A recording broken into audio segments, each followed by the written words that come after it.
Bonjour à tous, de retour ici à Choret dans cette salle Omnisport à l'occasion des finales départementales de hand. Bonjour Emilien. Bonjour Vincent. Après la finale chez les garçons en moins de 13, la victoire de l'entente Selle-Lezay 24 à 18 face à Niort. On reste dans cette même catégorie des moins de 13 avec la finale des filles, l'entente Montcouton-Bressuire face à Selle-sur-Belle. Emilien, on a un match une nouvelle fois entre deux équipes qui se connaissent bien. C'était le cas chez les garçons, c'est aussi le cas tout à l'heure pour les filles. Oui, ça va être le cas sur ce match encore serré à mon avis entre deux équipes qui se connaissent bien, qui se sont affrontées en championnat déjà. Selle est invaincue en championnat. Montcouton a eu un début de championnat un peu plus compliqué, mais bien revenu dans la deuxième partie. Ça va être un match serré avec deux représentants à mon avis du handball de Sévrien qui alimentent les sélections départementales. On devrait voir du beau spectacle et surtout un engagement de toutes parts. Allez, la présentation des joueuses en ce moment même. On se retrouve depuis notre poste de commentateur pour suivre cette belle deuxième finale entre Montcouton-Bressuire et Selle-sur-Belle.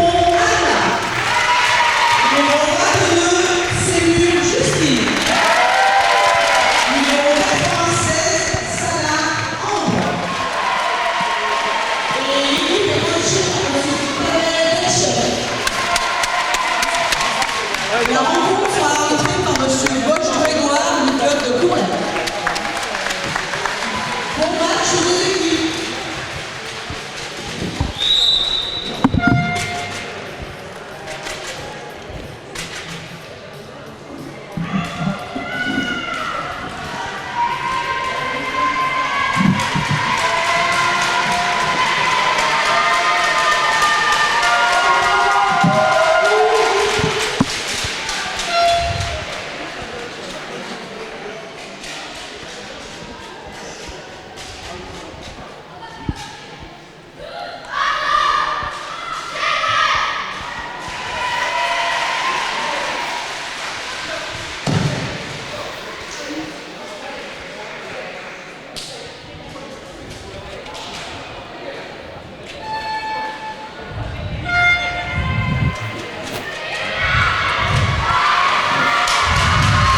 De retour depuis notre poste de commentateur avec Emilien. Les équipes ont été présentées, elles vont se mettre en place. Le coup d'envoi qui sera donné par l'équipe de Lezay. Selle-sur-Belle. Selle-sur-Belle. Selle-sur-Belle en noir. En noir et semble un petit peu plus complète. Oui, notamment sur le poste de gardienne. Oui, il y a deux gardiennes du côté de Selle-sur-Belle. Après, l'avantage qu'on a sur ces catégories-là, ce sont souvent des joueuses polyvalentes qui jouent aussi bien sur le terrain que dans les buts. Donc on voit le choix de Montcouton de faire appel effectivement à une joueuse polyvalente. Probablement qu'elle va également sortir de sa surface en attaque pour venir apporter la supériorité numérique et essayer de donner un avantage à son équipe. On verra la stratégie employée par les coachs de Montcouton. Allez, un coup d'envoi qui va être imminent, qui sera donné par la doublette Delchev Passebon et des Montcouton, des Bressuireaux Montcoutantaises, aurait-on dire. Hein. Oui, tout à fait. C'est une convention entre les deux clubs, entre Montcouton et Bressuire. Alors plutôt la partie féminine hébergée par le club de Montcouton et la partie masculine hébergée par le club de Bressuire. Donc quand on parle en filles, c'est plutôt de Montcouton en tout cas. Allez, coup d'envoi qui a été donné par le Courlitais Grégoire Bosch. Et la première offensive posée par l'équipe de Selle-sur-Belle. Et avec une défense qui était étagée et qui s'est raplatie derrière. Le duel de Marie Delchev. Marie Delchev, c'est simplement voilà, la fille oui. de Nelly Delcheva et de Pavel Delchev. Pavel qui entraîne sa fille, arbitre au niveau national pour la Fédération française. Et Nelly Delcheva, est-ce qu'il faut présenter Nelly, joueuse mythique du club de Selle-sur-Belle. Et on voit que les gènes ont été bien transmises en tout cas. Selle ouvre le score. Et de première tentative sur le poteau pour Montcouton-Bressuire. Oui.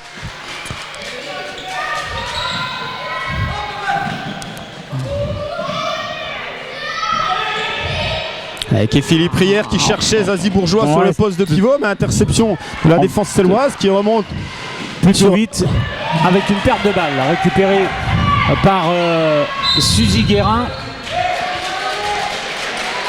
Ça va être un petit peu l'enjeu de cette rencontre. À mon avis, celles qui feront le moins de pertes de balles, qui seront les plus propres dans les relations passeurs-réceptionneurs, pourront envisager la victoire probablement. Ouais, avec l'égalisation de Zazie Bourgeois. On a parlé du match des supporters tout à l'heure lors de la première finale. Et bien là encore, ça monte un peu en intensité parce que les Montcoutantais qui seront engagés tout à l'heure avec notamment les seniors garçons, ils sont venus avec un grand bus. Ils sont venus avec un grand bus depuis Montcoutan. Ils ont emmené tous les supporters. Et c'est vrai que ça va faire, à mon avis, une belle ambiance également dans les tribunes ici à Choret. Et vous voyez finalement le choix de Léa Moreau, qui n'est pas forcément une spécialiste du poste de gardien de but, mais qui finalement arrête les ballons et permet à son équipe de relancer. Allez, sur le côté dans l'aile avec le ballon qui est récupéré. Il a été perdu cette balle par Efili, qui s'est un petit peu emmêlé les pinceaux. Celle essaie de remonter la balle, mais bon repli défensif de la part de Montcoutan qui récupère la balle par Zazie Bourgeois. Ouais, perte de balle de passe bon. Et en fait, question de novice, Emilien, les jeunes filles se décident vers quel âge sur ce poste de gardienne de but? Alors ça c'est un grand débat qu'on a souvent au sein de la fédération française. Je pense qu'il faut accepter d'avoir des joueuses plutôt polyvalentes jusqu'à l'âge de 14 ans et de peut-être les spécialiser un peu plus par la suite. Mais on a aussi l'idée de se dire que quelqu'un qui aura évolué sur le champ et dans les buts aura de meilleurs atouts pour être une future grande gardienne. Et en tout cas, on essaie de valoriser ce poste de gardien de but dans la formation. Avec le score de parité, partout. Transmission, changement d'aile pour Montcoutan-Bressuire. Un ballon qui est arraché par Prune-Sillon qui part toute seule. Qui donne l'avantage à son équipe.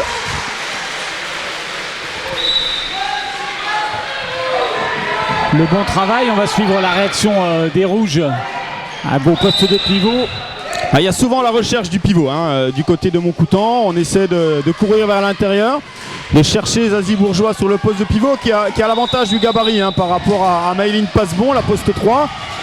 Mais c'est vrai que la défense étagée de Celle perturbe les deux arrières latérales de Montcoutan qui là ont perdu la balle. Ouais, qui est un peu des Celloises qui sont un peu plus dans la vivacité peut-être. Oui, on voit dans les différences peut-être de gabarit également, peut-être un peu plus petit, c'est également plus jeune du côté de Celle, il ne faut pas l'oublier, c'est un peu plus jeune mais c'est pas moins intéressant. Vous voyez là à nouveau ce dispositif très, très étagé qui permet de couper les transmissions. Les trajectoires de laisser une joueuse sortir de la défense. On est sur un 1-5 en défense. Voilà, on est sur une 1-5 avec Marie Delchèvre même qui est sur un poste 2 assez étagé et qui perturbe, qui empêche les transmissions entre les arrières. Et les arrières de Montcoutan qui manquent un petit peu de jeu sans ballon. Il faudrait plus de courses sans ballon pour essayer de perturber la défense pour celloise. Créer les brèches, pour que les joueuses puissent prendre l'intervalle. Allez, sur l'aile. Je pense que c'est la stratégie celloise d'amener les ballons sur les ailes et de faire confiance à sa gardienne pour faire les arrêts et relancer l'équipe derrière. 5 minutes de jeu et 3 buts inscrits dans cette finale. Perte de balle des Celloises. On essaie de repartir très vite avec cette remontée de balle. C'est bien joué ce jeu. Ouais. Et le but de Salomé Giquel. Et après on l'a dit à mon avis en préambule, l'équipe qui fera le plus de pertes de balles aura du mal à remporter cette rencontre. On s'aperçoit qu'après à peu près 6 minutes de jeu, on est exactement dans cette configuration où la précipitation et la maladresse, il faut être honnête aussi, c'est un petit peu les soucis dans cette catégorie d'âge. On ne maîtrise pas encore tous les tenants et les aboutissants du handball et souvent on fait des passes en étant déséquilibré, en étant parfois pas à l'arrêt et ça envoie des ballons un peu dans tous les sens, vous voyez. Et en plus avec la défense proposée par Celle-sur-Belle très étagée, on force ces grandes passes qui sont souvent très compliquées à réaliser. On va avoir un changement, alors je ne sais pas si on l'appelle changement sanction, mais on a vu le coach qui n'était pas très content du tir précipité de sa joueuse et qui s'est retourné vers son banc en disant allez, il y a changement à venir. Je pense que Pavel Delchev a décidé de changer un petit peu la composition de son équipe pour apporter peut-être du sang neuf. Là encore une fois, c'est un peu... alors c'est peut-être un peu tôt comme tir et effectivement je pense que le coach cellois cherche à proposer d'autres alternatives dans son jeu pour essayer de perturber le bloc de Montcoutan. Là, on s'aperçoit que les joueurs sont très à l'intérieur du terrain quand même, hein. Ça va manquer un petit peu d'écartement. Ouais, encore cette stratégie de laisser les ballons arriver à l'aile et de faire confiance à Ambre Salard dans les buts. Ça réussit, hein, qui fait le travail, défensivement. qui fait le taf, hein, sur ce début de finale, effectivement. Allez, sur le côté, sur l'aile, on revient un peu dans l'axe. Voilà, et le changement qui a été effectué, hein, par Pavel Delchev qui a remplacé Justine Bonneau, son arrière gauche, par Mathilde Miliez. Alors Mathilde Miliez, elle a aussi la particularité de pouvoir jouer et dans les buts et sur le terrain. Ouais, parce qu'elle avait son maillot de gardienne. Tout à fait. Au moment, et Pavel a dit allez hop, on change. Voilà, c'est surtout une volonté sur ces catégories d'âge, hein, de ne pas sédentariser les gens. Gardienne de but ou gardienne de but au hand? Gardienne, on dira gardienne. On va le mettre au féminin. Oh, la belle percée. Oui, dans son style typique de Marie Delchev, hein, c'est exactement le. Marie est une vraie joueuse de duel. Encore une fois, elle prend sa balle, elle attire le défenseur sur son bras droit pour revenir déborder côté gauche. C'est quelque chose qu'elle réalise très bien.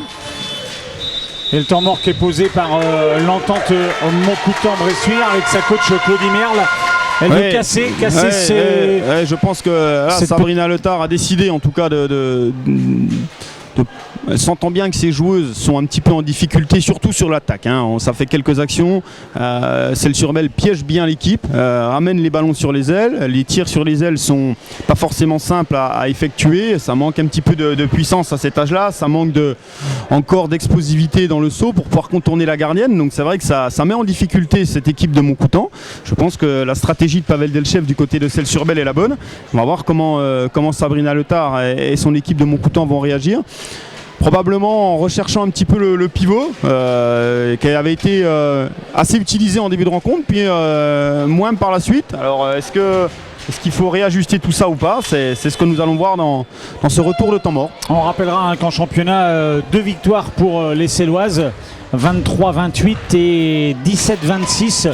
Des écarts assez conséquents. Oui, c'est vrai que cette équipe de Celles-sur-Belle elle a dominé, hein, elle a dominé le championnat largement. Elle est encore invaincue sur cette seconde phase. Il reste encore quelques rencontres à jouer. Mais plein, 10 matchs, 10 victoires, voilà. Et 300 buts, plus de 300 buts marqués. En tout cas, il y a cette exigence dans la performance et ça se ressent sur le terrain, quoi.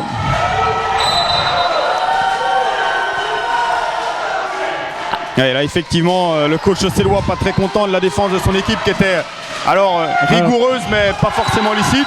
On en revient à ce jeu sur le pivot. Vous voyez, je pense que c'était la solution. Rôle important de Zazie Bourgeois. Voilà, c'était la solution que Montcoutan va utiliser en début de rencontre. Puis elle va arrêter un petit peu de chercher Zazie Bourgeois. Et elles y reviennent et ça marche.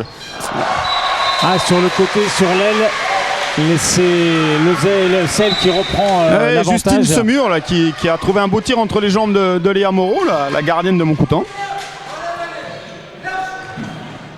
Et ça manque un peu de jeu sans ballon là, vous voyez, c'est les Montcoutantaises qui arrivent sur les Céloises. C'est compliqué. Un peu sur les Céloises. Noir, voilà, il faudrait qu'elles courent entre les joueuses pour essayer de mettre à mal la défense de Celles. Alors là pour le moment ça va être compliqué, et effectivement perte de balle, récupération de Marie Delchev qui envoie. C'est dommage. Il y avait une bonne défense. Oui, une bonne défense. De Suzy Guérin, mais c'est vrai que l'action aurait pu mériter meilleur sort. L'arbitre est revenu à la faute puisque Prune Sillon avait fait plus de 3 pas, donc considérant que l'attaque avait fait marcher, du coup on revient à la faute. Et on a pu s'en rendre compte, et enfin vous allez nous le confirmer, Emilia, sur ce genre de match en moins de 13, on est tranquille avec qu'un arbitre. Oui. Ça se gère parfaitement. Oui, ça se gère parfaitement. On peut mettre 2 arbitres. Souvent dans la formation des jeunes arbitres, on met parfois deux arbitres pour diriger ces rencontres. Là, c'est Grégoire Bosch, c'est un arbitre déjà confirmé. Alors il n'est pas très vieux, Grégoire, mais c'est déjà un arbitre confirmé qui fait partie des meilleurs arbitres du comité. Donc il va pouvoir gérer cette rencontre sans souci. On s'aperçoit qu'il est plutôt à l'aise dans ses prises de décision. C'est pas toujours facile à arbitrer parce qu'il y a beaucoup d'erreurs techniques. Il faut être très concentré. C'est un jeu parfois décousu qui n'est pas toujours le plus simple à lire. Avec le temps mort qui a été pris une nouvelle fois par Montcoutan-Bressuire. Ou Pavel Delchev peut-être, non? Il me semblait que c'était les Céloises. Oui, ce qui paraîtrait plus logique d'ailleurs, mais j'ai pas vu le signe de l'arbitre. Oui, c'était Alors le temps mort, il est pris que quand on a la possession de la balle. Hein. Il ne peut pas être pris quand on n'a pas la balle. Donc il me semblait bien que voilà, effectivement, c'est celle qui reprend la balle. Voilà. Donc évidemment. Donc c'était bien Pavel Delchev qui avait posé ce temps mort. Je me suis laissé abuser par une petite diode qui clignotait sur le tableau d'affichage. Oui, tout à fait. Mais il n'en est rien. Allez, sur le côté là-bas, avec l'échec. Ouais, alors est-ce qu'elle a perdu la balle ou est-ce qu'elle a été touchée au moment du tir? L'arbitre estime qu'elle a perdu la balle, mais... Alors vous voyez, là on est vraiment à l'intérieur du terrain. C'est compliqué pour Montcoutan quand les trois arrières sont quasiment toutes dans le centre du terrain. C'est très compliqué. Très forte densité de joueuses. Oui, c'est ce que cherche la défense selloise, hein, ramener le jeu à l'intérieur et forcer les tirs extérieurs qui sont plus complexes à cet âge-là. Et ça permet aussi de récupérer les ballons plus facilement. Avec le coach Delchev qui a fait revenir Justine Bonneau. Oui, après ces deux échecs consécutifs, voilà. Il avait fait sortir Justine. Elle est revenue sur le terrain. Alors, on note aussi que Montcoutan a décidé de changer sa gardienne. Oui, Sabrina Letard a mis Léa Moreau sur le terrain. À voir l'effet produit, mais je pense qu'il faut que les deux arrières latérales de Montcoutan écartent davantage le jeu. Là. Il faut que Philippe Prière soit davantage écarté vers la ligne de touche, idem pour sa compère. Pour étirer la défense. Il faut créer de l'espace, il faut créer, quand on n'est pas capable de scorer à l'aile ou sur les extérieurs, il faut être capable de traverser cette défense, mais pour la traverser, il faut qu'il y ait de l'espace entre les joueuses, et c'est pas toujours simple à créer, donc là je pense que ça manque d'écartement du côté de Montcoutan pour le moment. Allez, moins de 10 minutes dans cette première période encore à jouer, et le beau travail à l'intérieur. Et effectivement, Marie Delchev qui fait le travail, qui attire deux joueuses, qui transmet à Maëline Passebon sur le poste de pivot. 2 minutes. Et Philippe Prière qui est en retard, qui est derrière. Penalty, 2 minutes, c'est la sanction normale. Allez, avec Marie Delchev.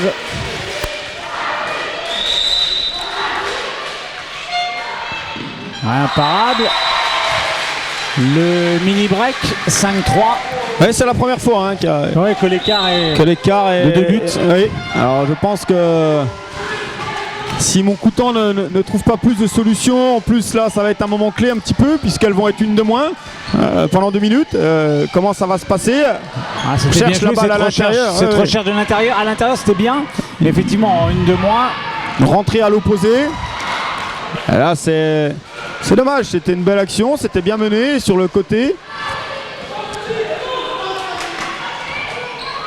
Justine Semur qui a échappé la balle et du coup ça permet à Montcoutan de souffler un petit peu. Alors là qui fait le choix de jouer qu'avec 2 arrières et un pivot, malgré l'infériorité numérique. Il faut absolument revenir au score en fait. Dans ce genre de match, il ne faut pas se laisser décrocher de plus de 3 buts à mon avis, sinon ça va être compliqué. Quand bien même chez les équipes jeunes, on l'a vu tout à l'heure avec les garçons, le match était serré, puis d'un coup Niort a pris l'éclat et c'est compliqué par contre de revenir une fois que vous avez 6 ou 7 buts d'écart. Allez, le tir sur la barre de Zazie Bourgeois, ça repart très vite avec le but pour Prune-Sillon. Voilà ce fameux écart de 3 buts dont vous parliez. On a la sensation que Celle sur Belle profite de cette supériorité numérique. Alors là, bon, c'est un petit peu différent. Ouais. Là, il y a eu un changement opéré. C'est Emma Gonor qui a réduit le score. Ouais. Le changement opéré par Pavel Delchev était du coup, à mon avis, il souhaitait que sa joueuse sorte sur la partie offensive. Elle est sortie sur le repli. Du coup, ça a créé un espace à elle toute seule. Et là, penalty sifflé pour une défense en zone. On n'a pas le droit d'être dans la zone pour défendre. Donc, penalty sifflé par Grégoire Bosch. Oh, et bel arrêt. Bien joué. Et la relance rapide. Ah bah non, qui est perdu. Il aurait fallu qu'elle temporise.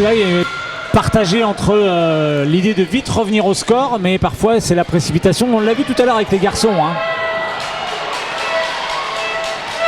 Le tir loupé de Babineau sur l'aile gauche qui était revenu à l'intérieur, qui avait bien travaillé. Alors est-ce qu'elle a été touchée au moment du shoot ou pas, je ne sais pas, mais en tout cas son tir est sorti du cadre. Oui, là ça manque, vous voyez, les joueuses de Montcoutan sont à l'arrêt. Il faut vraiment jouer plus sans ballon. Et à mon avis, la sanction, effectivement, a été débordée. Marie Delchev qui va se La ligne retrouver, d'épaule dépassée, on n'a plus le droit d'attraper. Tant qu'on est de face, on peut. Une fois que c'est débordé, on doit lâcher.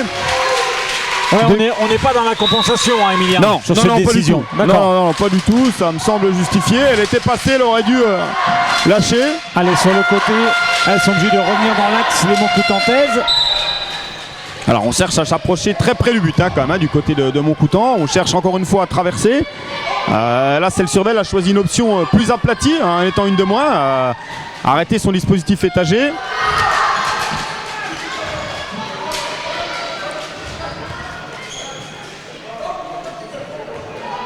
Avec, il fait monter la gardienne dans l'aire de jeu. Oui, bah, vous voyez, c'est comme ces joueuses sont habituées à évoluer sur le poste aussi bien de joueuses que de gardiennes. Ça les perturbe pas, vous voyez, il n'y a pas de souci, elles enchaînent. Voilà, le beau repli. Le beau repli. Sillon. Ah, ouais.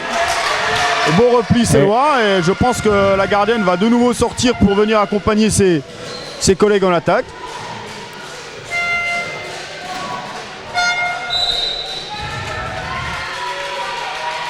Allez, bientôt, on va rentrer dans les 5 dernières minutes bientôt, 6-4. 6-4. Ça reste serré, mais Celle fait quand même le break.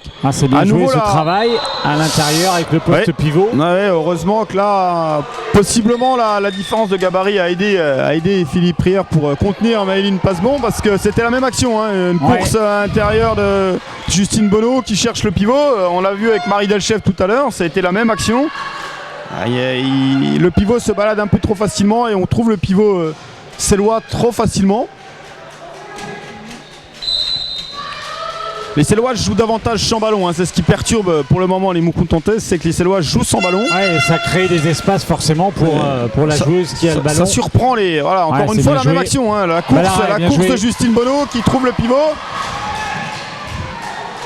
C'est là où ça pêche, vous l'avez dit Emilien, ne pas perdre de balles, et on en a eu déjà 3-4 depuis l'entame de cette seconde finale. Ça c'est malheureusement. Surtout que c'est des ballons qui vont au but, il y a but, s'il y a la bonne prise de balle, s'il y a la bonne passe. Ça devrait, en tout cas il y a encore le duel avec la gardienne à remporter, mais probablement que si on regarde les statistiques à l'heure actuelle, Celles-sur-Belle fait moins de pertes de balles que Montcoutan, et Celles-sur-Belle est devant au tableau d'affichage. Nouvelle perte de balles. Vous voyez, et la sanction elle pourrait être assez terrible sur le côté droit, voilà, avec Prune Sillon qui a démarré. Ce que je vous disais, il faut gagner le duel avec la gardienne, mais pour le coup, en tout cas, on a trouvé des solutions.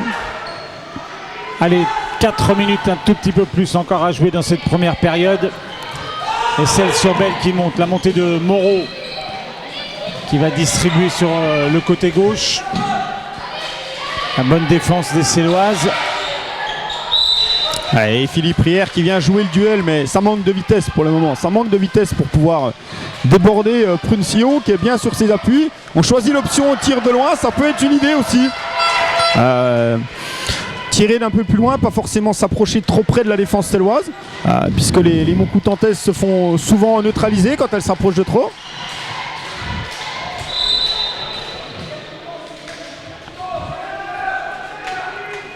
Allez, bonne défense de Montcoutan-Bressuire. Toujours la même, c'est toujours la même action. Le même schéma. C'est juste. Vous voyez, on est en retard dans la prise en charge du pivot. À chaque fois la même action. Une première course de Justine Bonneau qui vient transmettre à son pivot. La défense de Montcoutan est en retard, on attrape par derrière, on n'a pas le droit, donc penalty 2 minutes. Et tout à l'heure elle avait tiré à droite de la gardienne, on va voir ce qu'il en est à gauche. Alors c'est pas la même gardienne. Marie Delchef, elle a une gamme de tir déjà très développée pour son âge. Elle est capable de bien prendre l'information sur la gardienne et de varier ses impacts. Si je vous dis qu'elle transpire le hand, vous êtes d'accord avec moi, c'est ça? Oui, elle adore ça. Elle transpire même le sport. Elle a les attitudes. Oui, elle a déjà les attitudes d'une handballeuse déjà avertie. Et elle fait d'autres sports. Elle fait également de la gymnastique, Marie. Elle aime les sports. Son petit frère également est un fan de sport. Donc c'est vrai que c'est une vraie culture sportive dans la famille en tout cas. Ouais, avec ce beau jeu de transition très rapide et ce but d'Anna Goro. Attention, là on commence à prendre un éclat du côté des rouges de Montcoutan-Bressuire. Oui, et puis le coach Pavel Delchef qui fait tourner son effectif. Il n'a pas beaucoup de remplaçantes, mais il le fait bien tourner. Et du coup, chacun participe et apporte sa pierre à l'édifice. On a vu le premier but d'Anagoron. Et c'est vrai que l'ensemble du collectif célois œuvre pour la victoire. Là, on est encore dans la notion de duel.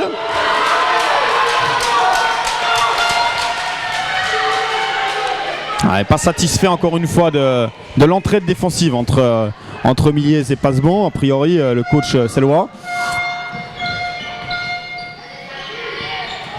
Encore une perte de balle. Et ça va très vite. Sillon qui va marquer, qui va profiter. Retour. C'est dommage parce que du coup... Alors c'est souvent des situations comme ça un petit peu stressantes quand il n'y a plus de gardienne. On a souvent la sensation qu'on va pouvoir prendre le but direct. On s'aperçoit que c'est pas si facile. Tirer de loin très fort et très précisément pour des joueuses de cet âge-là, c'est pas simple. Là on a vu, Sillon a essayé de loin, c'était pas assez puissant. Bon. Allez, le jeu à l'intérieur encore du côté célois. Et alors vous me permettrez la remarque, Emilien, je connais les moins de 13, je connais bien en basket et c'est vrai que c'est un fait qui... Le ballon il est pas gros et c'est pas simple de bien le capter. On a vu plusieurs pertes de balles. Alors ça fait peut-être sourire les gens qui nous écoutent, mais c'est une difficulté aussi de bien maîtriser le ballon. C'est souvent une difficulté déjà de se concentrer à bien l'attraper parce que souvent les joueuses elles veulent d'abord faire ce qui se passe après l'avoir réceptionné, donc on essaie de les forcer à bien se concentrer à réceptionner leur balle pour ensuite le transmettre dans de bonnes conditions. Et puis il faut aussi que les passes elles soient ajustées. C'est vrai que quand les passes sont pas forcément ajustées, c'est compliqué de rattraper. Et là la passe était bien ajustée pour la pivot de Montcoutan-Bressuire, en l'occurrence Zazie Bourgeois. Zazie Bourgeois qui est quand même sur à mon avis une dynamique plutôt intéressante sur ce poste de pivot. On l'a trouvé de nombreuses fois sur les 5 buts de Montcoutan, elle en a inscrit la majorité. Il faut continuer à mon avis dans cette dynamique du côté de Montcoutan et je pense que les Céloises auraient tout intérêt à densifier encore la prise en charge du pivot pour laisser Montcoutan tirer à l'aile. Elles n'ont pas pris de but à l'aile. Elles en ont pris qu'un, mais sur une situation un peu particulière. Le reste, à mon avis, il faut les laisser. Elles ont pris ça plutôt à l'intérieur. Il faudrait continuer dans cette dynamique. Allez, à 10 secondes de la fin, le débordement de Maëline Passebon qui joue le 1 contre 1 et qui inscrit le 10e but célois. Ouais, c'est déjà beaucoup parce qu'à 9-5 on rentre au vestiaire, mais là 10-5 il reste la mi-temps qui vient d'être sifflée à l'instant.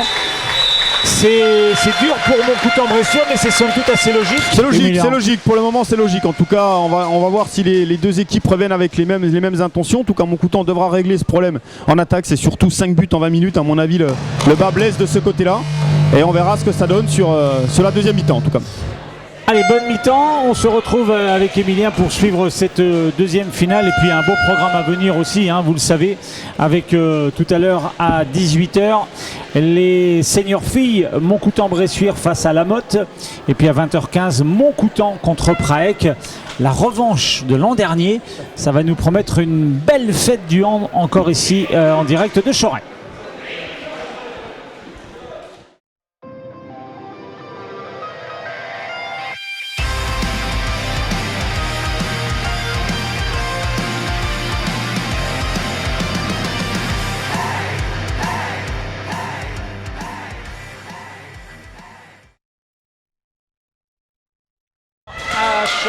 À l'occasion de cette reprise de la deuxième période finale des moins de 13 chez les filles, Celles-sur-Belle qui mène 10-5. Tiens, je voyais Emilien le but sur le générique 3/2, c'est ça les dimensions? Oui, tout à fait. Oui. Alors, avec chez les jeunes un réducteur de but pour empêcher le ballon d'arriver trop en hauteur. Effectivement, on met un petit réducteur de but qui réduit la hauteur du but, mais sinon on reste sur cette dimension. Bon, sur les moins de 13, c'est une catégorie où des fois quand vous tirez dans les coins en lucarne, en général il y a souvent but parce qu'on n'a pas beaucoup de gardiennes qui sont capables d'aller chercher ces ballons sur ces impacts-là. Donc on a diminué un petit peu le... Ouais, alors sur les moins de 11, pas en 13. Sur les moins de 11, on ajoute une barre supplémentaire en fait qui diminue la surface en fait, tout simplement, qu'on accroche à la barre transversale en fait et qui réduit la hauteur. Bon, si on est le coach de Montcoutan-Bressuire, on dit quoi à ces filles à la mi-temps, Emilien? On dit qu'il faut jouer davantage en mouvement, sans ballon. On dit qu'il faut s'appliquer davantage dans les transmissions, qu'il faut continuer à peut-être chercher le jeu en pivot qui avait été mis en place sur la première partie. On essaie de continuer à jouer surtout sans ballon, ne pas être trop à l'intérieur du terrain. Ça a l'air d'être un peu mieux. Regardez, déjà Philippe Prière, elle est beaucoup plus extérieure sur cette entame de deuxième période. Et tout de suite, dans l'absolu, elle a presque trouvé la solution face aux défenseurs sellois qui est en poste 2. Bon, les Selloises qui ont décidé de réduire un petit peu la profondeur. Elles sont un peu moins étagées qu'en première période. C'est aussi peut-être pour contrarier les plans de Montcoutan qui a dû s'adapter à la mi-temps. Et peut-être que le coach sellois Pavel Delchev s'est dit à l'inverse, on va s'adapter et se raplatir un petit peu pour ne pas pouvoir donner de solution à Montcoutan. Et puis pour gérer aussi cet avantage qui est sans doute assez conséquent, 5 buts. Peut-être, et ça peut poser d'autres problèmes. Hein. Le fait d'avoir une défense plus aplatie, ça n'empêchera pas de mettre de la profondeur dans la deuxième partie de l'action, mais ça devrait en tout cas permettre de voir davantage de tirs hors 9 mètres de la part de Montcoutan, et peut-être des tirs plus faciles pour la gardienne. Allez, échec de Moreau avec la recherche de l'ailière là. De Celles-sur-Belle, plein axe, Pauline Sillon et qui ouvre le compteur but en deuxième période. Et alors vous voyez, Celles-sur-Belle qui a encore une fois changé sa composition d'équipe et qui multiplie les rotations. Là on a vu Sillon qui a joué arrière droit toute la première partie du match, qui là se retrouve arrière gauche. On voit Passemont qui était pivot et qui se retrouve arrière droit. C'est aussi l'avantage du coach sellois, c'est d'avoir des joueuses qui sont polyvalentes, et je dirais même mieux qui sont plurivalentes, c'est-à-dire qu'elles sont capables d'évoluer à plusieurs postes mais en étant efficientes dans ce qu'elles font, et c'est ça l'intérêt du coach sellois. Et puis ce n'est que plus tard, dans quelques années, qu'elles vont se spécialiser sur un poste en attendant. En tout cas, ça fait la richesse de cet effectif. En tout cas, ça fait la richesse et ça enrichit culturellement les joueuses de pouvoir aussi développer d'autres savoir-faire à d'autres postes. Je pense que dans les situations un peu plus complexes, quand elles seront plus âgées, on verra ce que ça donne, mais ça les enrichira là-dedans. Après, là, on voit un vrai choix tactique de la part de Montcoutan, qui a décidé de mettre beaucoup de profondeur, de passer sur une défense. Alors on va voir si Philippe Prière remonte, mais on est sur on était presque sur une défense 3-3. Ouais. Alors là on a décidé. On est 4-2 là sur le coup. Bon, est-ce que. On va voir si le comportement du numéro 2 à gauche reste le même, mais sinon effectivement on était sur 2 lignes de 3 pour essayer de réduire justement la capacité de Celles-sur-Belle à prendre sa balle en course et à arriver confortablement proche du but de Montcoutan. On va voir si ça marche. Là il y avait encore une recherche du pivot qui à mon avis est une des solutions à apporter à ce type de défense. Attention à cette belle contre-attaque qui est menée par l'ailière. Là à mon avis il y avait faute. Oui, il y avait faute. Il y avait une petite poussette sur. Alors nous on est particulièrement bien placés parce qu'on est en hauteur. Donc on est en hauteur, on était idéale. dans le bon angle. Effectivement c'était plus facile pour nous, mais je pense qu'il y avait une faute sur l'ailière selloise. Bon, l'arbitre ne l'a pas vu, mais ça permet à Montcoutan de rester à 6 buts. Ça permet de rester à 6 buts. Il faut que Montcoutan revienne. Là, un tir arrêté facilement par Ambre Salard. Ce tir de l'arrière droite de Montcoutan. Salomé Jiquel, la contre-attaque. Tout à l'heure, Justine Sémur. Et la contre-attaque selloise. À mon avis, on pourrait assister à un scénario assez facile à imaginer, avec une grande défense selloise et des montées de balles rapides derrière pour essayer de porter les stockades très rapidement sur le but de Montcoutan. On va voir si c'est la stratégie employée, mais ça pourrait faire des buts plus faciles et qui font très mal au moral des Montcoutanaises probablement. Là je pense qu'il va y avoir une sanction disciplinaire, tout à fait. Sanction disciplinaire sur la faute sur Moreau. Oui, sur la faute sur Moreau, Anna Goron, pareil, dépassé. Voilà, Pavel Delchev qui explique à sa joueuse qu'effectivement quand on est dépassé, il faut pas retenir la joueuse. Alors Pavel il lui explique d'autant plus qu'il est lui-même arbitre au niveau national, donc c'est beaucoup plus simple pour lui. Un bel arrêt. Il y avait une défense en zone a priori de Montcoutan. Passemont qui se plaint d'avoir pris un coup. Et le 7 mètres tiré par Marie Delchev de nouveau. Alors où elle le met du même côté que le dernier. Elle avait tiré à gauche le précédent. 3 sur 3 sur cet exercice. Elle est efficace. Marie Delchev, c'est un petit peu l'impact player, comme on pourrait dire au basket, je pense.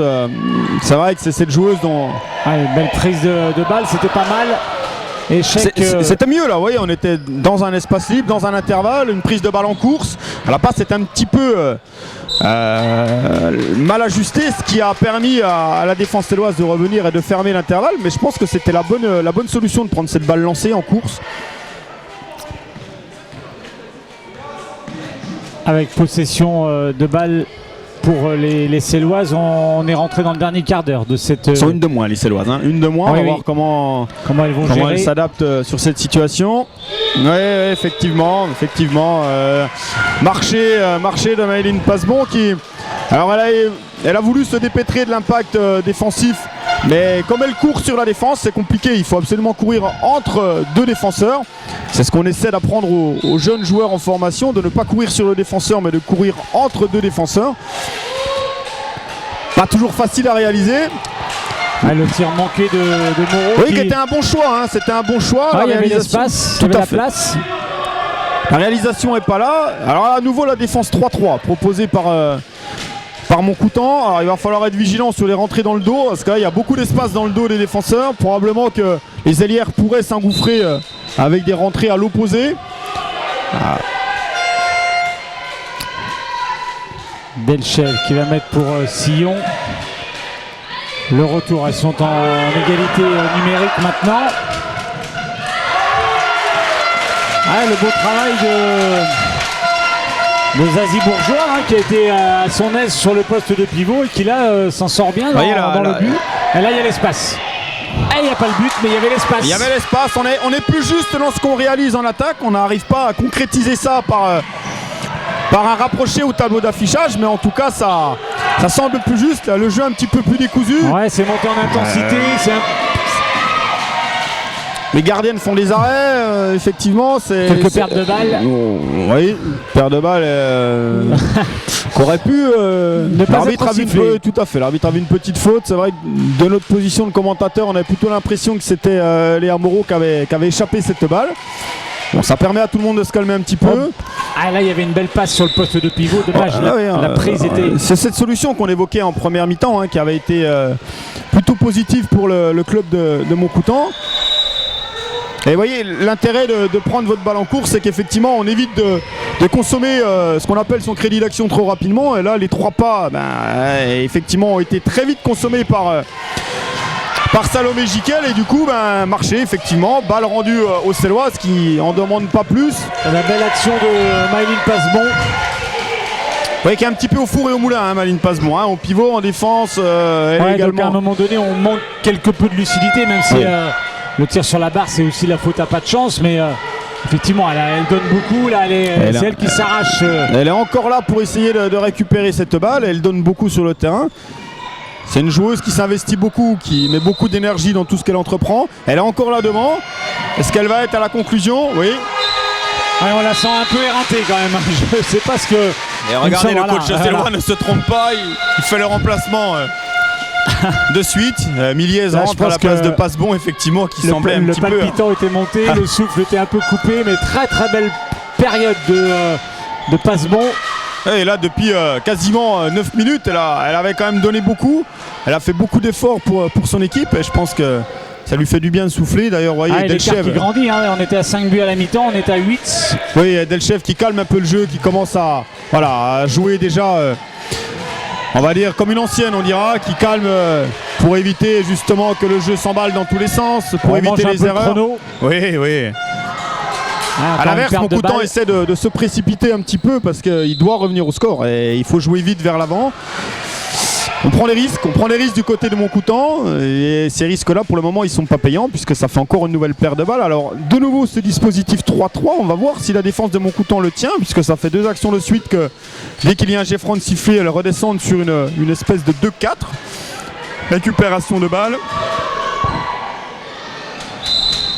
Oui, toute l'intelligence de Delchev, vous voyez, qui coupe cette contre-attaque adverse. Allez, Moreau, le tir à gauche du but. Possession qui restera pour Montcoutan-Bressuire. 10 minutes.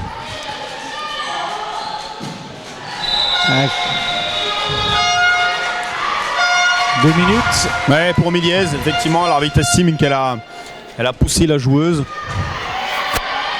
La deuxième fois, là, il me semble que Miliez prend 2 minutes sur cette rencontre.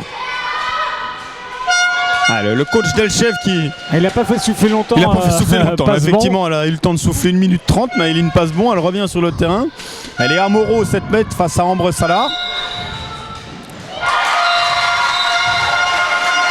Ouais, c'était important de le marquer parce que ça entretient un peu l'espoir. Il reste 10 minutes, les 7 buts de retard pour les Rouges de Montcoutan-Bressuire. Avec le travail de Jiquel. Ouais, et puis là, supériorité numérique pendant 2 minutes du côté de Montcoutan. Il s'agirait d'en profiter, de recoller un petit peu au score. Mais encore une fois, le travail sans ballon de Marie Delchev là, qui fait la différence. Et qui va servir Bono qui score sur un poste d'ailière. Ouais, là on a vu la relation passe-bon Delchev et... Le jeu sans ballon, hein, encore une fois, de Marie Delchev, qui sans ballon s'engage. Et Bono pour la conclusion. Et Bono à la conclusion, puisque Delchev attire 2 voire 3 joueuses avant de la libérer sa balle. Elle a bien compris qu'elle avait plusieurs Montcoutantais sur le dos et qu'il fallait libérer sa balle. Et c'est ça aussi la qualité de cette joueuse. C'est d'être capable de libérer cette balle avant de se faire attraper pour mettre de la continuité dans le jeu et dans l'attaque. Je pense que là, c'est un petit peu le temps mort de la dernière chance, hein, côté Montcoutan. Il va falloir vite réduire l'écart qui est maintenant en faveur de celle depuis déjà un moment, mais de 8 buts, c'est quand même pas rien. On sent, on dit quoi, un petit peu plus de maturité dans le jeu des Céloises. De la maturité, peut-être plus d'homogénéité, surtout dans ce qu'elles font, parce que c'est un groupe qui est jeune du côté de Celles-sur-Belle, bon, qui s'entraîne un petit peu plus, il faut aussi être honnête. C'est des joueuses qui peuvent s'entraîner 3-4 fois par semaine grâce à la section sportive au collège de Celles-sur-Belle. À Montcoutan, on est plutôt sur 2 séances par semaine, maximum 3, je veux dire, donc c'est vrai que ça aide aussi. Plus on s'entraîne en général et plus on a la possibilité de progresser. Alors donc on parlait d'entente tout à l'heure avec les garçons. Montcoutan-Bressuire, ça veut dire qu'on a aussi des joueuses qui ne s'entraînent peut-être pas toujours ensemble. Alors en général si, on fait en sorte on fait en sorte que, parce qu'on n'est pas sur des effectifs avec des contingents très, très nombreux, donc ça permet aussi de pouvoir s'entraîner ensemble, mais bon, il faut être honnête, il y a beaucoup de Montcoutantaises dans cette entente, peu de Bressuiraises, mais en tout cas c'est vrai que c'est aussi le nombre d'entraînements, il est aussi important dans la capacité à faire travailler des joueuses. Et regardez encore le coach Delchev qui remodèle encore un petit peu son effectif avec Sillon demi-centre, Delchev qui est passé arrière gauche ce coup-là, qui vient travailler. Alors là où c'est bien joué de la part de Pavel Delchev, l'entraîneur célois, c'est qu'il met sa fille Marie Delchev qui a des très bonnes qualités de duel, non plus face à Moreau qui avait un petit peu éteint dans le duel défensif. Elle a réussi à prendre l'ascendant sur Marie. Un déficit de taille voilà, en plus. Ouais, et là il a remis arrière gauche, ouais, dans le jeu sans ballon, et du coup elle prend l'ascendant sur Salomé Jiquel. Elle vient conclure secteur central entre Alice Merle et Philippe Prière. Là, il y a un peu plus d'enthousiasme sur l'engagement. Il me semble qu'effectivement Salomé Jiquel est sorti, s'est blessé à la cheville droite a priori. Ouais, petite entorse peut-être. Une petite torsion, ça n'a pas l'air trop grave. Balle récupérée pour un passage en force par Montcoutan. On porte beaucoup la balle, hein, du côté de Montcoutan. Il faudrait courir davantage sans ballon plutôt que porter la balle. Le fameux passe-va au basket. Oui, hein, c'est ça. Hein. Oui, c'est exactement ça. Donner courir, comme on dit souvent au handball. C'est je donne, je cours, et souvent prendre l'information avant même de recevoir la balle. Et pas forcément porter la balle en dribble dans le premier temps. Là, c'est très intéressant ce que fait Justine Saumur. Elle déborde extérieur-intérieur et du coup elle obtient le jet de 7 mètres pour une défense en zone et en retard des Philippe Prière. Un changement de gardienne pour... on change de tireur aussi hein, avec Pauline Sillon côté Celles. Ouais, sur le poteau. Un changement positif puisque échec pour Prune Sillon 7 mètres, récupération. Avec le retour dans l'aire de jeu de Zazie Bourgeois hein, qui était justement gardienne. Du coup Prune Sillon elle a passé 30 secondes assez inconfortable, elle a loupé son jet de 7 mètres, elle revient en défense, elle écope de 2 minutes. Bon, 9 buts, hein, 9 buts d'écart. C'est un peu plus de 7 minutes à jouer, 9 buts d'écart. Il va falloir que Montcoutan accélère sévèrement si elles veulent revenir parce que ça va commencer à être complexe. Et là, vous voyez, il y a une de plus. On voit les difficultés de Montcoutan qui porte sa balle, Il y a peu de continuité parce que les joueuses sont à l'arrêt malheureusement. Là, voilà, là Léa Moreau met de l'engagement. Bon, elle échappe la balle avant de pouvoir accéder au tir, mais il faut jouer avec beaucoup d'engagement sans ballon. Ouais, belle frappe, beau tir. Mais sur une des courses où elle met de l'engagement sans ballon, et Philippe Prière, elle prend sa chance de loin. Elle était probablement à 8,50 m, 9 m au moment de déclencher le tir. Et effectivement, ça va mieux, mais il faut garder cet aspect sans ballon, quoi. Ah, et là, il aurait fallu récupérer le ballon, c'est facile à dire. Mais ça aurait été... ouais, parce que là, on encaisse un nouveau but du côté de Montcoutan-Bressuire. Oui, on met les joueuses de duel face aux joueuses au gabarit un peu plus grand, un peu moins mobile du côté de Montcoutan. Et du coup, Pavel Delchev ajuste à chaque fois sa composition d'équipe en mettant ses meilleures joueuses de duel face aux joueuses qui ont peut-être le plus de difficultés à gérer le duel défensif. Et ça marche pour le moment. Passebon a travaillé tout à l'heure. On a vu Delchev travailler également tout à l'heure. On voit de belles transmissions de balles dans cette équipe. C'est plus propre, propre dans les transmissions. Et on l'avait dit en préambule, celle qui fera probablement le moins de pertes de balles gagnera la rencontre. Ouais, là c'est pareil, on retrouve la même relation Passebon, Delchev et puis Bono pour conclure. On avait eu ça à tout une de à l'heure. moins. N'oublions pas que c'est le survêt à une de moins, donc ça veut dire qu'on arrive à prendre de vitesse par la circulation du ballon. Là, par la qualité des transmissions et donc par la circulation rapide du ballon, on prend de vitesse la défense de Montcoutan. Et là, on a quand même la sensation que les joueuses de Montcoutan. Ça va être difficile, 5 minutes on encore. voit un petit peu dans les regards des joueuses, ça commence à baisser un petit peu le regard. Il n'y a plus trop d'enthousiasme sur la montée de balle. Puis elle lâche rien, les Céloises là. Non, ça c'est une culture que le responsable de la formation des jeunes, Jean-Étienne Mathuso, qui est également l'entraîneur adjoint de la D2 à Celles-sur-Belle, qui jouera ce soir d'ailleurs, son dernier match important face au Havre. Contre le Havre, qui n'a plus rien à jouer, le Havre. Si Celles-sur-Belle avait la bonne idée de gagner cette rencontre et que Mérignac faisait un mauvais résultat, ça serait tout bénéf. Et Celles-sur-Belle montrait en LFH, le plus haut niveau français, ferait son retour en LFH après avoir fait 2 saisons en Division 2.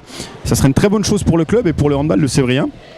Et là, Pavel Delchev qui a posé un temps mort, probablement pour faire souffler un peu ses joueuses. Je ne crois pas qu'il soit dans une optique d'être en danger par rapport au résultat, mais je pense qu'il veut faire souffler ses joueuses, ajuster, et probablement on devrait voir l'entrée d'Ambre Salard sur le terrain après avoir fait une bonne partie du match dans les buts. On a vu Mathilde Millet qui est rentré à sa place dans les cages céloises. Alors est-ce que Ambre Salard va rentrer? Je pense que oui, et que ce temps mort sert surtout à remettre en place un petit peu la nouvelle organisation, mais pas de danger pour le coach célois.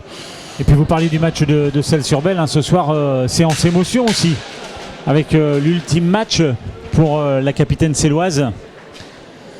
Oui, Slađana Topić, là depuis de nombreuses années.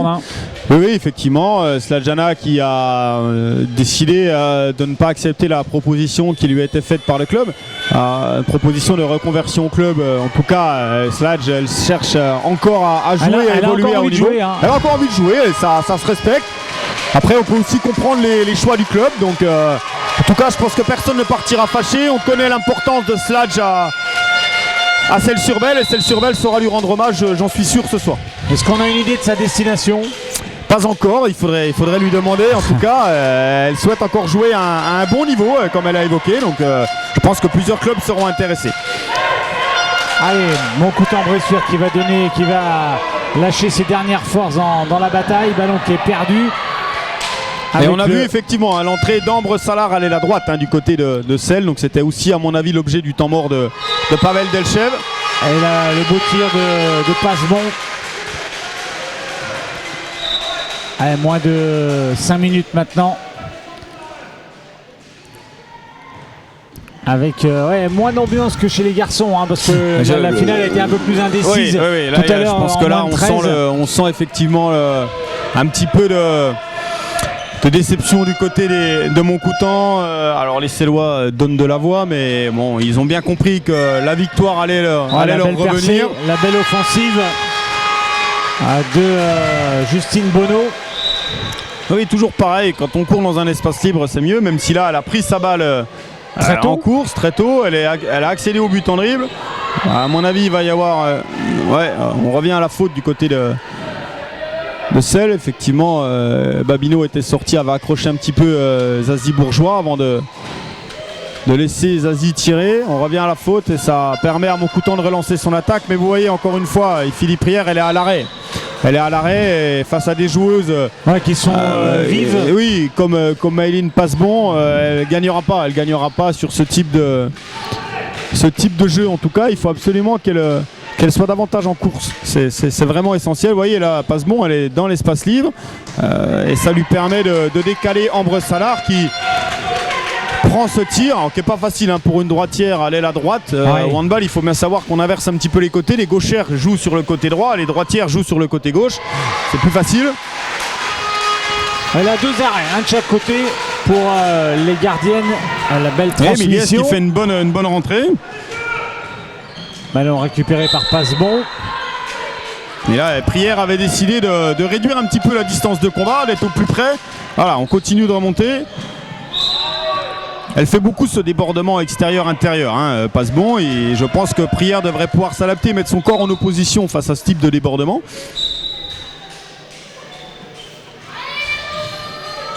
Ouais, encore une fois le même.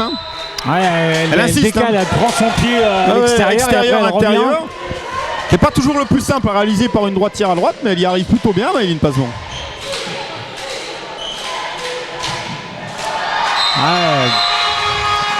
Pas de chance pour la gardienne. Ouais, elle est un petit peu décollée de son poteau au premier poteau et du coup c'est Ambre Salard, la gardienne de celle qui vient inscrire son premier but, qui est contente.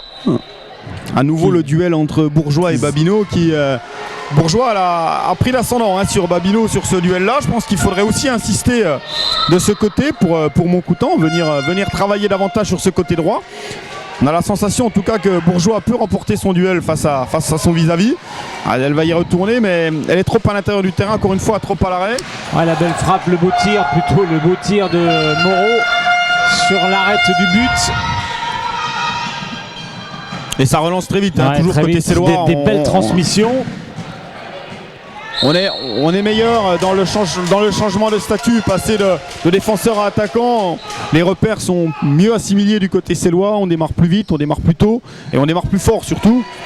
Voilà, encore une fois le jeu sans ballon. On parlait de l'équipe senior de Celles-sur-Belle. Les Montcoutantaises, elles ont aussi un match important à disputer ce soir. Oui, tout à fait. Un match à Alfortville pour elles dans l'optique du maintien. Donc, victoire impérative. S'il y a victoire, il y a maintien. S'il y a victoire, il y a maintien. Et ça serait une belle chose pour cette équipe qui est promue, qui a été repêchée en National 1 courant juin, un petit peu dans l'expectative parce qu'elles étaient sur la déception de cette non-montée de N2 en N1 et au final repêchées quasiment sans être prévenu. Il a fallu travailler avec un groupe qui était déjà construit. Les coachs Ramdas et Cornuau ont fait du très bon travail cette saison. J'espère qu'ils obtiendront le maintien comme celle obtiendra la montée en LFH. Allez, les 30 dernières secondes, les supporters célois qui sont debout dans la tribune. C'est bien, une belle ambiance dans cette salle de Choret. 20 secondes encore à jouer, un score qui est acquis depuis longtemps. Remontée de balle pour Gazo et jusqu'au bout. Jusqu'au bout, vous avez vu, elles lâchent rien, elles veulent pas redescendre trop bas pour éviter de prendre un dernier but, les Céloises. Celles-sur-Belle qui du coup va faire 2 sur 2 sur les 2 premières finales. Garçon-fille, très bien chez les moins de 13. Et c'est terminé. L'explosion de joie, vous les voyez. Les jeunes filles de Celles-sur-Belle. Et la gardienne qui pensait qu'il y avait... Mathilde Millez avait cru qu'il y avait encore un dernier jet franc à jouer. Voilà. Et l'arbitre a décidé de clôturer cette rencontre sur cette dernière action. Et ça y est, elles peuvent laisser exploser leur joie. La joie toutes regroupées. Oui, c'est avant d'aller saluer leurs adversaires. Un très bon esprit sur ces 2 premières finales en tout cas. C'est une chose à noter aussi, on est adversaires, on se respecte et en tout cas l'image oui, et puis ces joueuses se connaissent, certaines jouent en sélection ensemble. C'est une rivalité sur le terrain, mais vous voyez, tout le monde est content de se retrouver. On voit Jiquel et Delchev là, les copines. Les Céloises qui vont aller remercier leur public. Ouais, le public montcoutantais aussi qui applaudit chaleureusement ses joueuses. Belle finale avec une belle attitude et sur le terrain et puis dans les tribunes, vraiment très très bien. Ouais, il y avait du rouge un petit peu partout, il faut être honnête, puisque bon, même si celle a joué en noir, cette rencontre, leur couleur c'est quand même le rouge. Et il y avait du rouge un peu partout. Et la remise par Bertrand Sabourin, le trophée Bertrand Sabourin, administrateur du comité, donc qui va remettre les.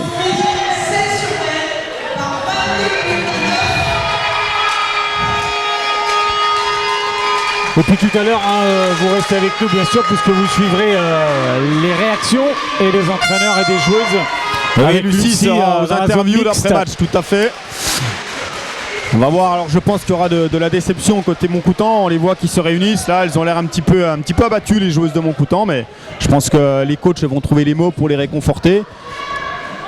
Même si c'est toujours décevant de perdre une finale, surtout dans cette ambiance, c'est vrai que c'est un petit peu particulier, il y a du monde, il y a de l'ambiance, c'est une belle journée, c'est la fête du handball ici à Choret, c'est vrai que c'est décevant parce qu'on voudrait toujours bien faire et que parfois, forcément il faut un vainqueur et le finaliste il est rarement content de perdre. Allez, elles arrivent, elles sèchent leurs larmes avec les médailles. Et puis ensuite il y aura certainement le salut au public montcoutantais. Tout à fait. Bertrand Sabourin. Ça reste un beau souvenir, c'est ce qu'on disait avec Simon tout à l'heure. C'est plutôt sympa que de mettre les moins de 13 parce que on peut pratiquement dire on est des anciens, nous, même si Emilien est beaucoup plus jeune que moi, mais on peut s'en souvenir toute une vie. C'est souvent des événements sur lesquels les jeunes joueuses se rappellent. C'est aussi pour ça qu'on a choisi de diffuser ces rencontres, pour valoriser l'ensemble de la pratique, pas uniquement les matchs seniors, mais vraiment toutes les catégories.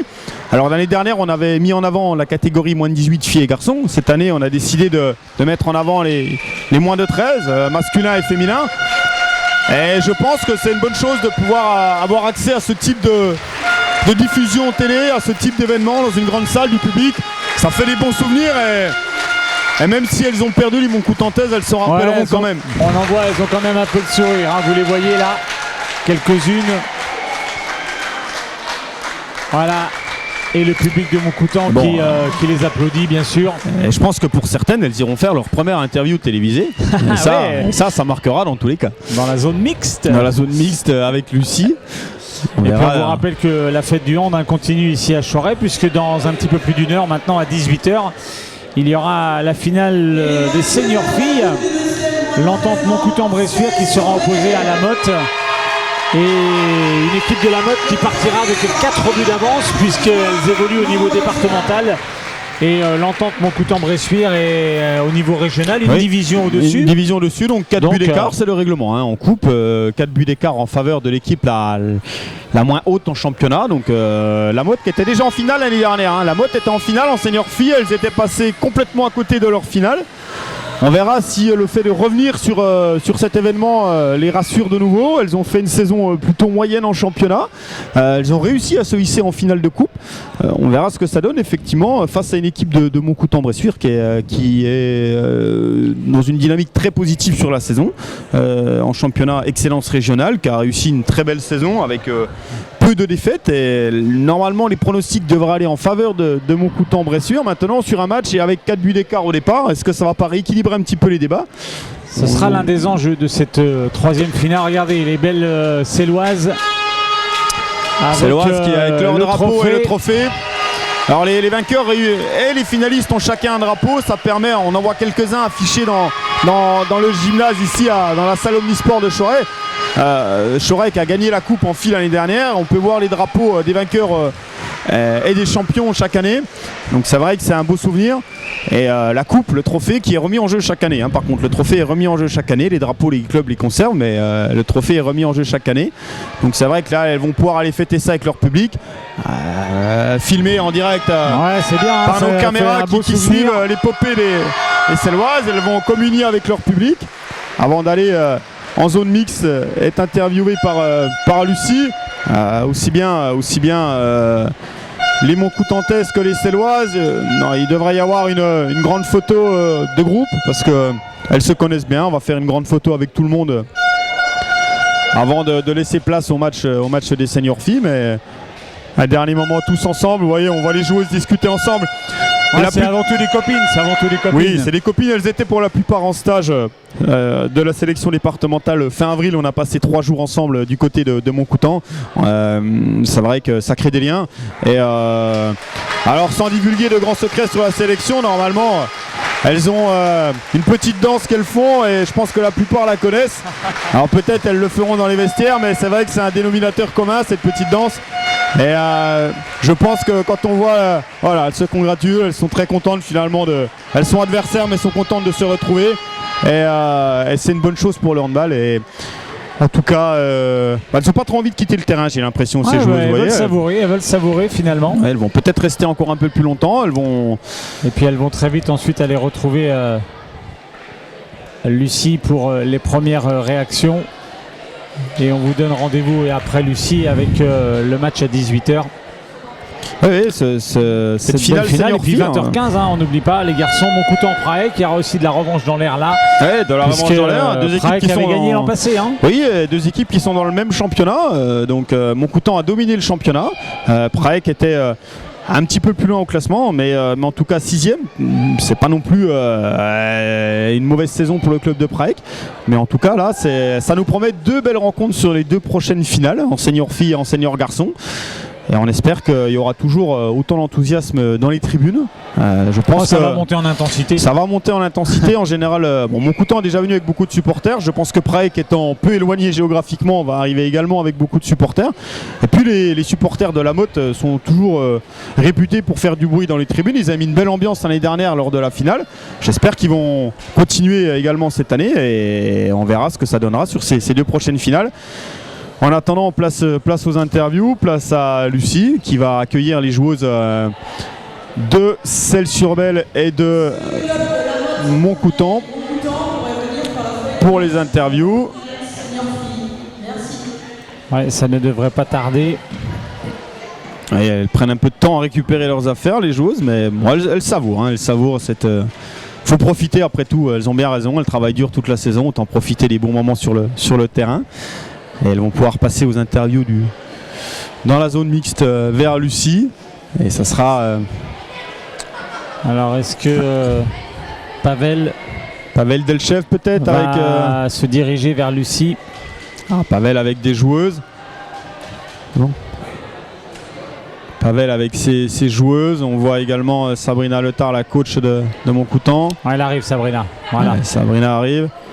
Voilà, Sabrina qui va être avec une des joueuses de Montcoutan, Emma Gonor, normalement, si je dis oui. Et j'aperçois Emma avec Sabrina et on va retrouver Lucie en interview, en tout cas avec la coach de Montcoutan. Et merci en tout cas, Emilien. Je vous en prie, merci à vous. Pour cette belle 2e finale avec la victoire de Celles-sur-Belle face à l'entente Montcoutan-Bressuire. Les réactions avec Lucie.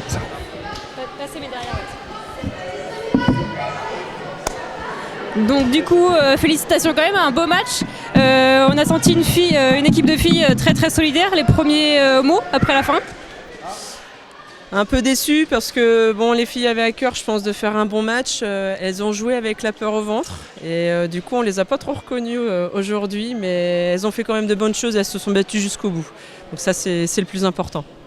Le score est plutôt respecté parce que c'était donc du coup l'équipe première du classement, donc Celles-sur-Belle et Montcoutan 2e. Toi, qu'est-ce que tu en as pensé du match? Je trouve que c'était bien, à part qu'on a perdu. Mais, on a bien joué, à part un peu sur la défense. Un peu. Un dernier mot à rajouter sur le match? C'est pas facile, surtout quand on perd. Vaut mieux gagner la finale que de la perdre ou vaut mieux perdre avant. Après, c'est toujours un peu plus délicat, surtout à cet âge-là. C'est la première, il y en aura d'autres. Il y a encore du travail. Celle nous a montré une très belle équipe avec un très beau projet de jeu. Bravo à elles, parce qu'elles ont tenu en plus les consignes, je pense, du club et de leur coach. Donc c'est une belle victoire pour eux, mais la partie n'est que remise et j'espère qu'on se reverra la saison prochaine pour rebatailler encore en haut de tableau et surtout pour la coupe. La saison prochaine, et c'est pas fini pour Montcoutan parce qu'il y a encore les seniors filles derrière, les seniors garçons, donc on peut espérer potentiellement deux coupes derrière. Oui, ce serait l'idéal. Maintenant, rien n'est joué avant. On verra bien en fonction des équipes qu'on aura en face. On sait que la coupe, c'est jamais un match gagné, c'est pas un match de championnat, c'est vraiment notre Coupe du Monde à nous. Chacun la prend de très haut. Donc on se bat vraiment et on sait que ça peut transcender certaines équipes, même des départementales contre des régions. Donc méfiance et pourvu qu'on gagne forcément les 2 matchs. Bon, merci beaucoup en tout cas les filles. À bientôt. Allez-y les filles.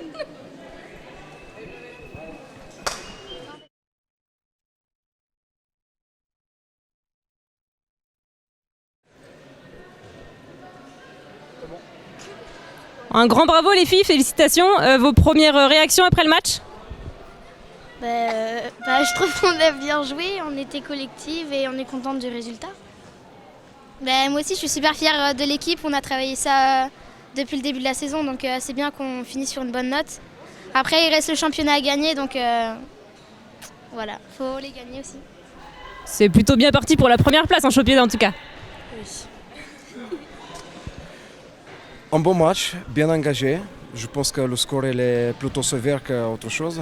Une belle équipe aussi en face. De toute façon, on les connaît bien. C'est des filles aussi avec beaucoup de qualité. Et franchement, le match, jusqu'à un certain moment, c'était vraiment bien engagé de 2 côtés. On avait pas mal de soucis qu'on a réglés petit à petit. Et après, je pense qu'après, physiquement, et peut-être l'envie qui a fait la différence à la fin. Et les supporters aussi qui sont venus pousser un petit peu aussi sur la fin peut-être? Non, il y a toujours les parents qui nous suivent depuis le début de l'année. Comme d'habitude, on a vu les moins de 13 garçons gagner la finale tout à l'heure. C'était pareil, il y avait une bonne ambiance et voilà, on est très content effectivement qu'on peut montrer un beau jeu et effectivement gagner la coupe. Bon, félicitations encore beaucoup les filles et puis du coup l'année prochaine peut-être. On espère. Merci.